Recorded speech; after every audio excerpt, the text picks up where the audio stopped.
Hello, അസ്സലാമു അലൈക്കും. അപ്പോൾ നമ്മൾ പറയലുണ്ട് പെട്ടെന്നുണ്ടാവുന്ന ട്രിപ്പുകളാണ് നടക്കുക, അല്ലാതെ കുറേ പ്ലാൻ ചെയ്തിരുന്നാൽ നടക്കലുണ്ടാവില്ല എന്ന്.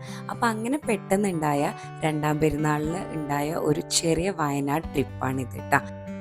ഞാൻ പഠിച്ചതൊക്കെ വയനാടാണ്. അപ്പോൾ അതുകൊണ്ട് എൻ്റെ ഫ്രണ്ടിൻ്റെ ഒരു റിലേറ്റീവിന് ഒരു ഹോം സ്റ്റേ ഉണ്ടായിരുന്നു. അതുകൊണ്ട് നമുക്ക് വേഗം അത് കിട്ടുകയും ചെയ്തു. നല്ലൊരു ബഡ്ജറ്റ് ഫ്രണ്ട്ലി ആയ ഒരു ഹോം സ്റ്റേ ആയിരുന്നു. നമ്മളൊരു 10-12 പേർക്ക് സ്റ്റേ ചെയ്യാൻ പറ്റിയിട്ടുണ്ട്. ഒരു വീട് തന്നെയാണ്.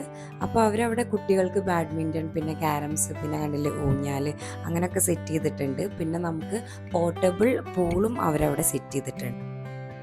അപ്പോൾ ഈ ഹോം സ്റ്റേ വരുന്നത് ഓൾഡ് വൈത്തിരിയാണ്. പഴയ വൈത്തിരിയിൽ വൈത്തിരി വില്ല എന്നാണ് ഈ ഹോം സ്റ്റേൻ്റെ പേര് കേട്ടോ.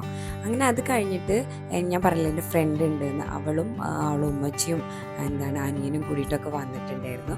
അപ്പോൾ ഇത് അവളെ രണ്ട് പെൺകുട്ടികളും എൻ്റെ രണ്ട് പെൺകുട്ടികളാണ്. അങ്ങനെ ഞങ്ങൾ കുറച്ച് നേരം അവിടെ സ്പെൻഡ് ചെയ്തു.